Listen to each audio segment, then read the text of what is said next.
Each time I go into Dollar Tree, I love to go to the Crafter Square section to see what kind of wood items or signs they have.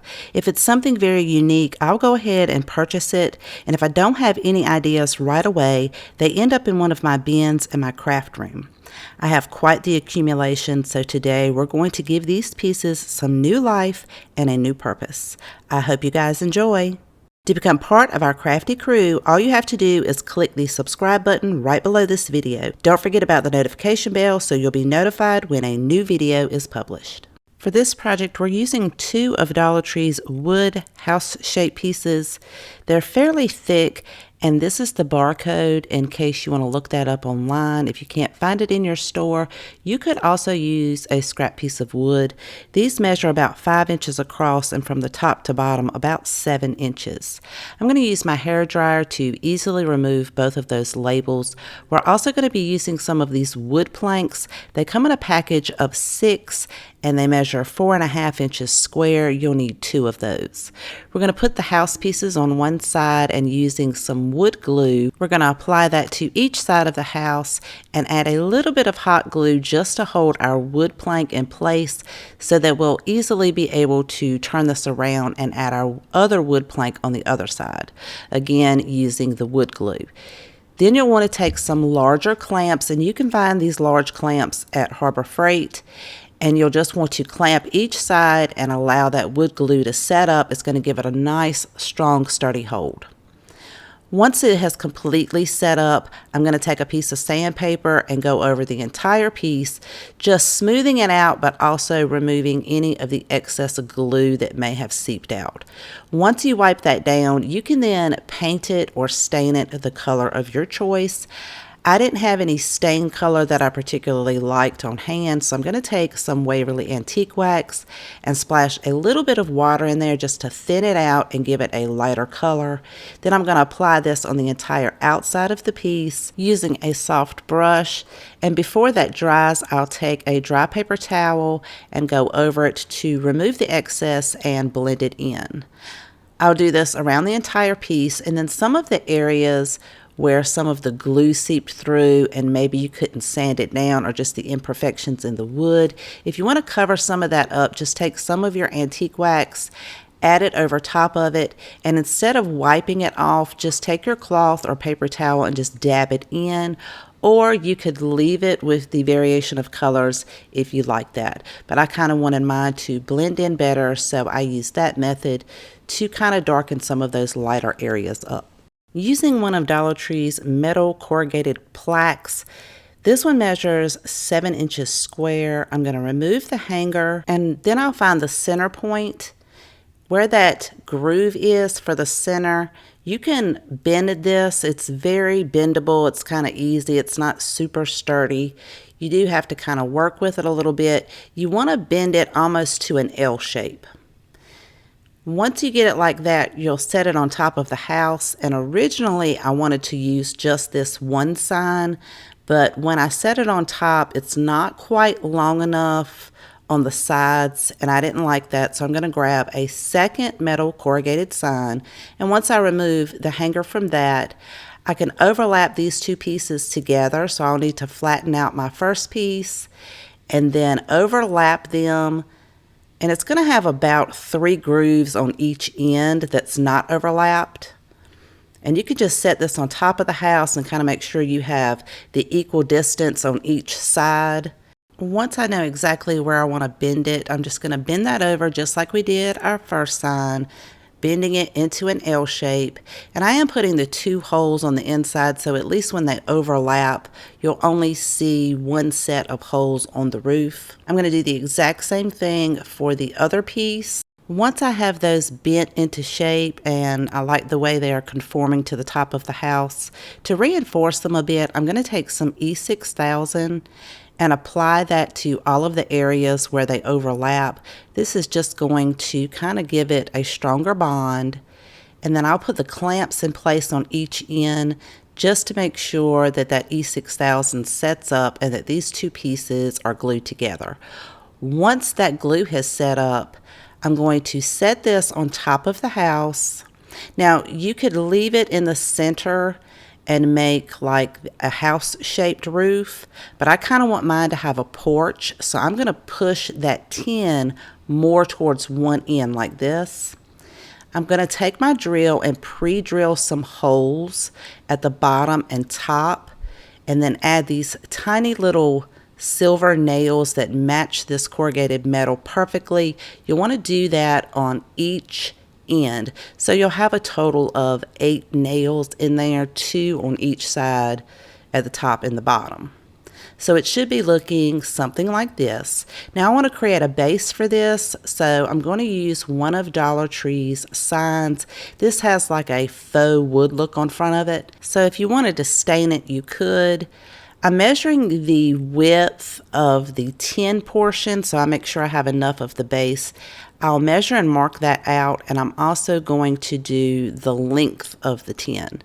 So once I have that measured and marked out, I'm going to set this on a cutting board, and then using my utility knife, score it a few times, and then this will break right off.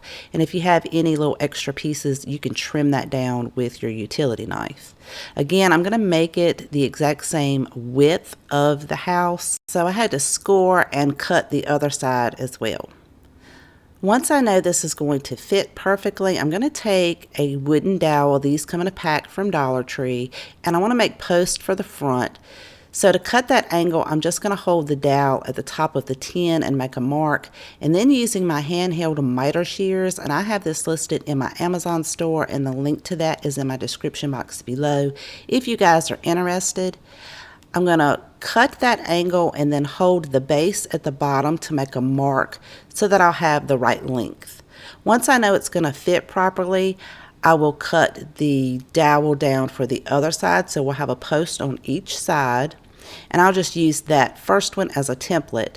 And then I like to run this over some sandpaper to make sure the ends are nice and smooth, so when we get ready to glue them, they will adhere flat. Now we can glue our house onto our base, and I'm going to make it flush to the back and the sides. And then once we have that set in place, we can then add in our dowels for our posts in the front. So I'm just using some hot glue, but you could certainly use a more permanent glue if you like. Once I have both of those dowels in place, I want to add something a little bit extra in the front for a design. Using the same size dowel, I held that in place, made a mark, and cut that so that it would fit in between the 2 dowels that are already on there. Secured that in place with some hot glue. Then I'm going to take another dowel and put that at the peak of the roof, make a mark right above that center dowel, cut that down, sand it, and I always like to make sure that it's going to fit before I put any glue on there. Once that's glued in place, I want to hold a dowel up off to an angle on one side. I can make a mark right below the tin so I'll know exactly what angle to cut. And then I can hold that in place and make my marking at the bottom, which is sort of going to look like an L shape so that it will fit in between those 2 dowels. Once I know that's going to fit perfectly, I can put the hot glue on there and hold that in place, and I'm going to create one identical to go on the opposite side. You could use a super glue for this. I found that by using hot glue, it held it there instantly, and I didn't have to clamp anything. If you need to add extra glue, you can do so. Then you want to go back, make sure you remove all your glue strands. And I'm using some sandpaper to kind of sand off some of the clumps of glue. Now, because I used hot glue, I'm not going to be able to stain this or use the antique wax because that's not going to stick to it. So I can leave it the natural color or paint it. I'm going to show you guys a couple of photos of it staged natural before I go back and paint it, and you'll have to let me know which way you like it better.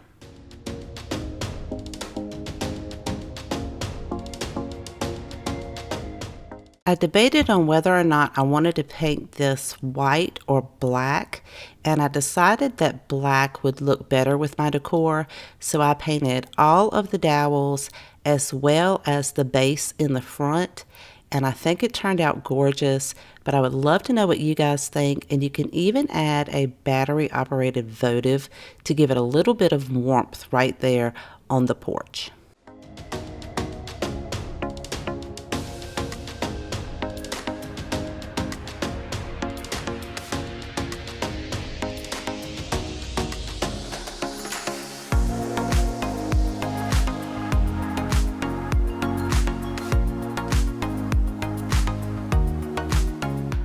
For our next project, we're using some of Dollar Tree's decorative boxes. They have this beautiful wood finish and a place to add a tag in the front. We're going to need 2 of the larger ones. They measure 6 inches square, and you'll need 3 of the smallest ones. They measure 4 inches square. We're going to take the 2 larger ones with the tags in the front, and using some wood glue, we're going to attach these 2 together and then hold that in place with some clamps until that glue sets up. Then we're going to very gently turn this around so that the tags are facing the other side, and we can take our 3 smallest decorative boxes and have the tags facing in the opposite direction. So all of the tags will be on the outside of this organizer that we're creating. We're going to use that same wood glue and glue these 3 smaller pieces together, holding them together with clamps, and then we can glue the 3 smaller ones to the 2 larger ones. You'll want to allow that wood glue to set up for a couple of hours, and then you can remove all of your clamps, and you'll have one sturdy piece that makes a great desk organizer or a craft room organizer. Dollar Tree also carries wooden pencil or pen holders that match perfectly with this organizer. This is a great way to keep your desk nice and tidy and know where all of your supplies are when needed.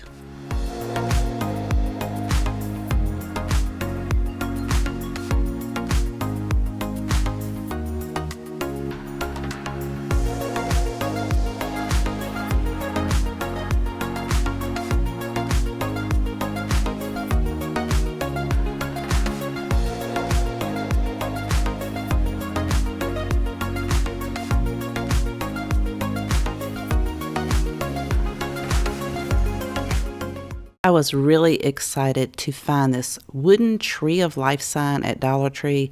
This is the barcode in case you guys want to look this up online. I'm going to remove the hanger. Now it does have 2 separate pieces, but I feel like the top piece with all the details, if I tried to pull it apart, that it may break. So I'm starting by going over this entire piece with some of that watered down Waverly Antique Wax and dabbing it into all of the nooks and crannies.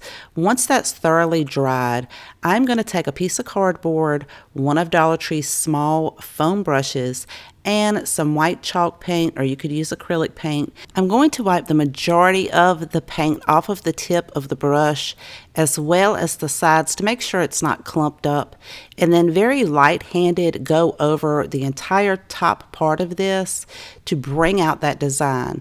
Now you could add multiple layers to get full coverage, but as I was doing this, I really liked the rustic way that it was looking just by going over it with one coat and allowing some of that darkness to peek through on the tree itself.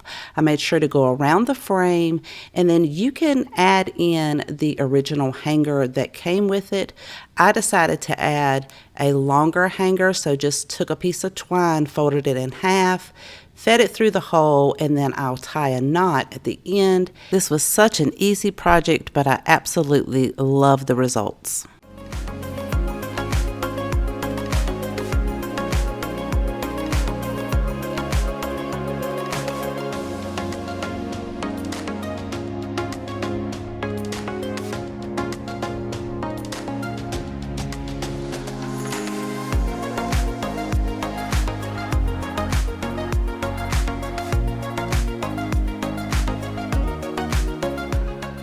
For this project, you will need 4 of the 5-gallon paint stir sticks from Lowe's. These have the rulers on the front.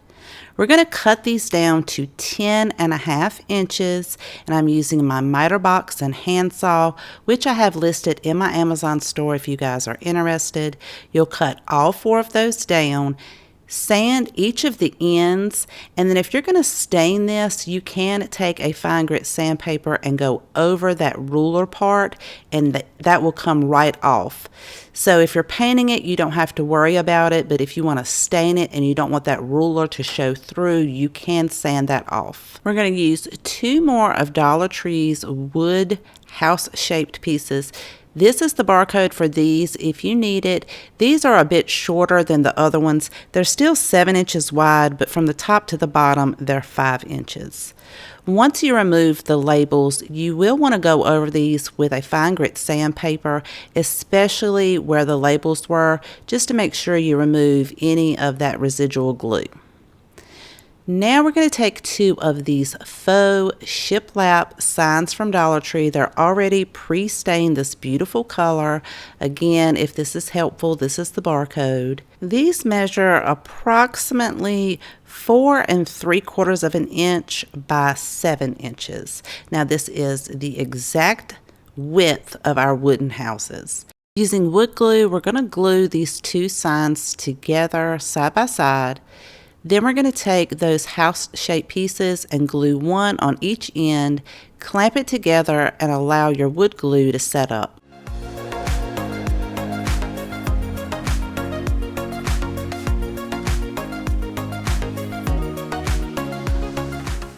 I made sure to set mine on some wax paper just in case some of that wood glue seeped through. It would stick to the wax paper and not my table. So it should be looking something like this. Now we'll take 2 of the paint sticks and add them to each side. We'll put one flush to the very bottom and the other one will be flush right there to that corner where it goes up to the peak of the house. I'm going to attach this using some wood glue, and because I only have 2 very large clamps, I'm going to have to do the bottom section first, clamp that, let that glue set up, and then I can come back and do the top section.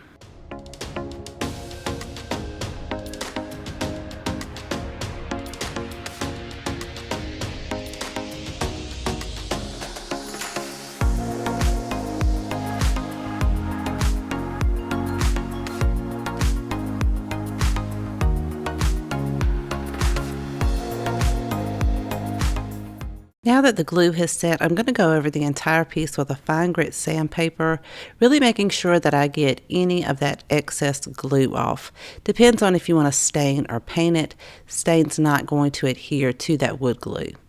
I like the color of the signs in the bottom of this tray, so I am going to use some painter's tape to go around the edges to cover that up, and use a piece of craft paper to tape in the center so that I don't get any paint on that. I chose to paint mine white, but you could paint yours the color of your choice. I started on the inside and worked my way to the outside. Once that coat is dry, I do want to distress it just a little bit, but this is completely optional and up to you whether or not you want to distress yours. I'm going to use some Waverly Antique Wax, a paper towel, and a dry brush. I'm just going to dip the end of the paintbrush into the antique wax and wipe most of it off, and then gently go around the edges in one direction to give it that nice distressed look. I'm going to do this on all of the edging, including the rails on each side. Now once that dries, I can remove my craft paper and my painter's tape, and this would make a beautiful centerpiece or a piece that you could sit on a side table or even use it for storage in your bathroom.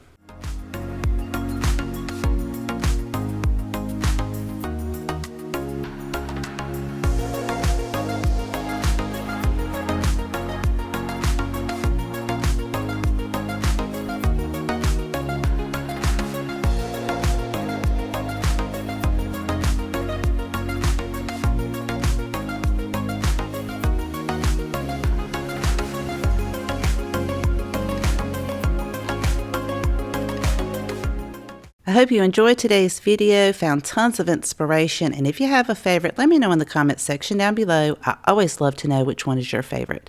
If you haven't subscribed already, I would love you to subscribe and hit that notification bell. And if you would like to see a video similar to this, I recommend this one. Thank you so much for spending time with me today. Please take care, and I'll see you guys next time.